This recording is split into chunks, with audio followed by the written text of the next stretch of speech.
Not too much news going around the clock today. We got some things to kind of review, some interesting old screenshots of WoW to look at, and a few other things. First off, PvPers are going to get some love. That's right. Earn 50% increased honor for random battlegrounds until May 12th. So a nice little event here. You know, yeah, there is still PvP in the game, believe it or not, and there are still people who enjoy that shit. I oftentimes start PvPing towards the end of a season. I enjoy it for what it is, but right now it's a good time to do it. May 12th, as I said before, until then, you get your 50% increase in honor from Battleground objectives and wins during the Battlegrounds bonus event. From now until May 12th, players will receive the Sign of Battle buff. You should see this buff near the top of your screen, making this, or wherever you put it, making this a great week to earn honor if you're still looking to compete in any way in PvP-related collections. So there you go, a little bit of a puberty voice crack there for you guys too, thrown in there. You know, a lot of PvPers probably do deal with puberty voice cracks still, so that was kind of fitting. Important dispels that people need to pay attention to in Midnight. So dispels are still a thing, yeah, believe it or not, even though a lot of people, you know, if you're not healing, you're not really dealing with it. But yeah, dispels still very important to the game and important to boss fights and a bunch of Mythic Plus content, obviously. Now, just a quick review of kind of how this shit looks right now in the game. These are your current kind of signals, right? Your little, you know, markers as to when things need to be dispelled, removed, whatever it is, decursified, however you want to say it. And this is kind of a brief overview for anybody maybe who's looking at healing, just started healing, maybe they're new to the game. Little brief overview of the kind of important shit that you need to be looking for in your dungeons. So just real quick over this one, if you don't know, these are your dispellers, okay? Your magic dispellers, your bleed dispellers, disease, curse, and poisons. As I said before, it's really a healer's world that we're living in with this stuff. There are a few non-healers that do some stuff like magic dispels. We see warlocks doing some of that. A dwarf racial, the storm form, that's right. And then priests, we got mass dispel. For bleeds, you got evokers using their cauterized flame, and dwarf racials, the stone form. Again, you're going to notice a common theme here. Stone form racial, pretty damn good. Disease dispels, we got evokers being able to use their cauterized flame, monks, paladins, and priests being able to do that. For curses, you got druids, evokers, mages, and shamans with remove curse for mages. Yep, so they're showing up there. And then poison dispels, you got evokers, monks, paladins, shamans, and of course, the dwarf racial.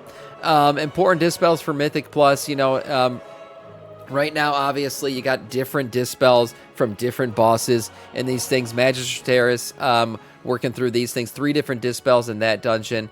For Nexus Point, you got a few here. For magic dispels, Burning Radiance is one that needs to be dispelled. I'll link this in the chat and down below for anybody who wants to reference this thing. Myasara Caverns. You have Polymorph Dispel for the form of Hex. So yeah, you see somebody turn into a frog, you better dispel that shit. And also look out for Spirit Rend, a stacking magic debuff that needs to be removed. Windrunner Spire, you got your Restless Stewards, having one of the harshest dots in Mythic Plus with Soul Torment. Yeah, definitely get that shit off. That one does hurt.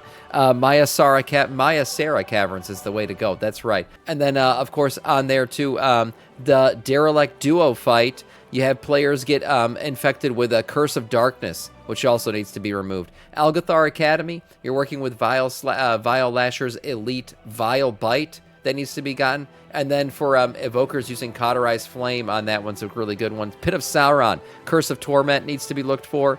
Seed of the Triumvirate, we got Rift Essence debuffs. And then for Skyreach, we're looking for Blade Rush and for the bleed. And then for cauterized flame, if any players looks like they're about to die from the bleed, that's a good one to use. So again, a quick rundown of those. I'll link that in the chat and down below for anyone who actually wants to reference this thing. Basically, important for people to get this shit done. Well, it's time for Sam's reading time phase. Yeah, look, a lot of these things, obviously, it's a tank. I don't deal with them.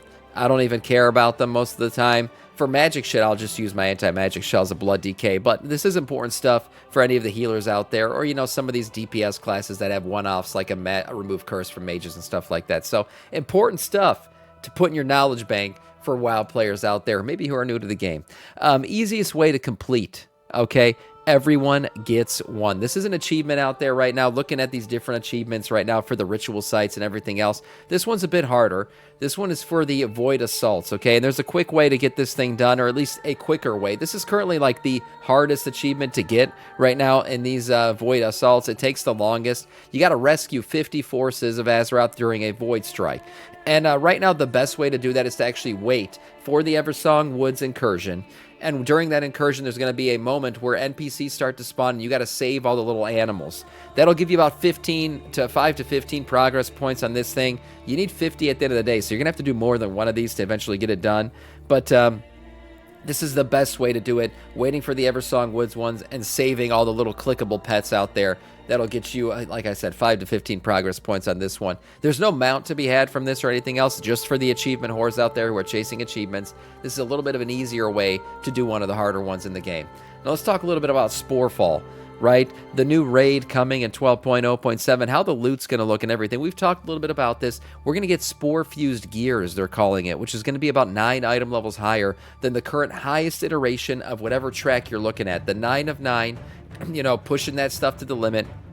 Right now, or I should say 6 of 6, when you're looking at upgrade tracks, say for like Heroic, the highest item level you can push it to is 276. Well, of course, if you get Spore-fused gear, not upgradable shit. This is just solid item level. It drops at this item level. 285 is what you're going to be looking at from the new raid.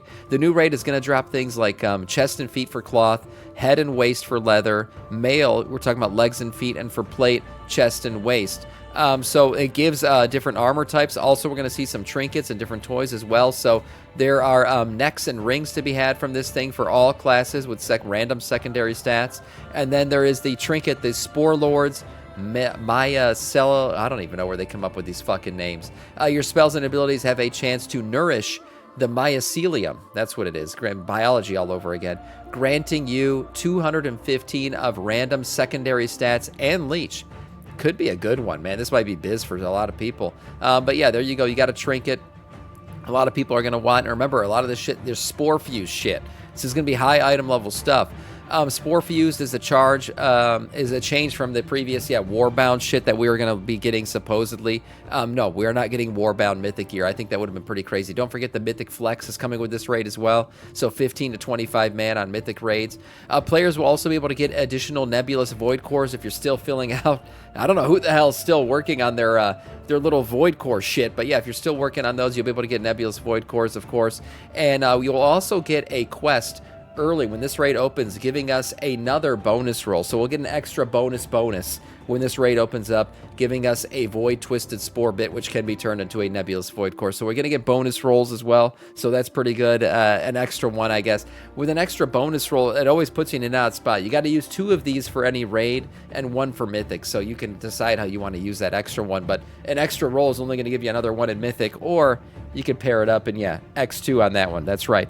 I just want the trinket slot for my warrior, and I'm good. I think a lot of people are going to be chasing that trinket. There's going to be a lot of people rolling on that shit.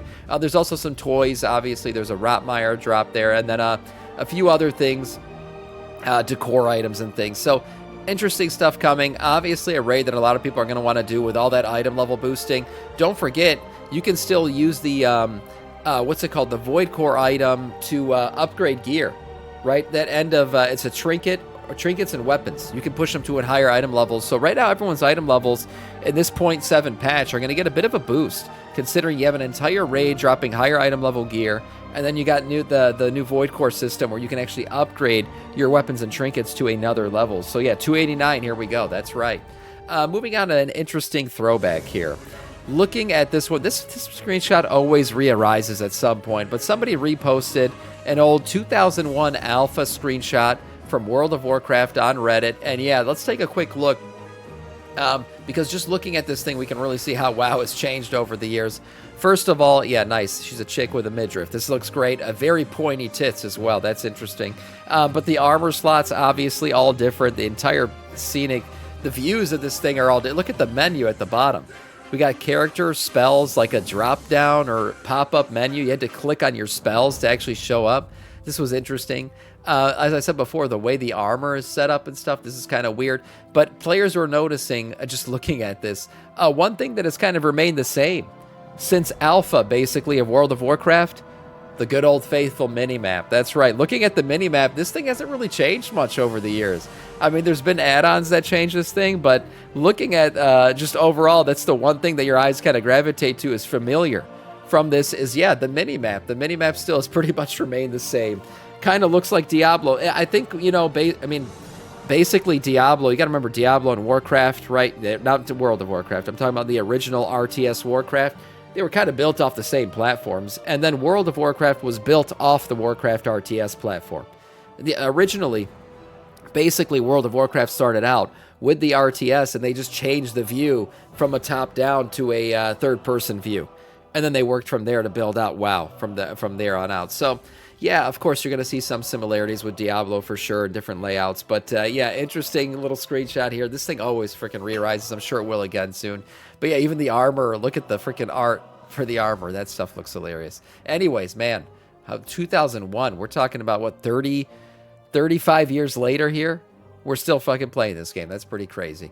Moving on to the final piece of content here, BlizzCon 2026. We have our host once again. If you don't know who this man is, Darren DePaul, he is the voice of N'Zoth for many of you WoW players who don't know him. Yeah, N'Zoth, the Whisperer himself, the great planner of planners, will be hosting. He also does Reinhardt for you guys who like, enjoy playing Overwatch.